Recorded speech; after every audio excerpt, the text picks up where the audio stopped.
Toll gate వద్ద private బస్సులపై రవాణా శాఖ అధికారులు దాడులు నిర్వహించారు. సంక్రాంతి పండుగ రద్దీ నేపథ్యంలో రవాణా శాఖ అధికారులు తనిఖీలు చేపట్టారు. 25 ప్రైవేటు బస్సులు తనిఖీ చేయగా 3 బస్సులపై కేసు నమోదు చేశారు. ఈ రోజు నుంచి 10 రోజుల పాటు తనిఖీలు నిర్వహిస్తామని ఇన్స్పెక్టర్ మనీషా వెల్లడించారు.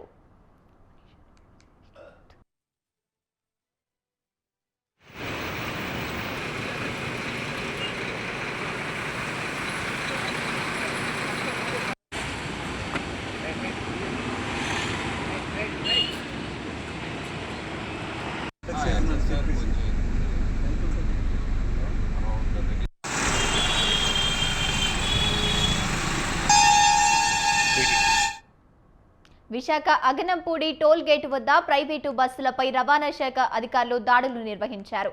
సంక్రాంతి పండుగ రద్దీ నేపథ్యంలో రవాణా శాఖ అధికారులు తనిఖీలు చేపట్టారు.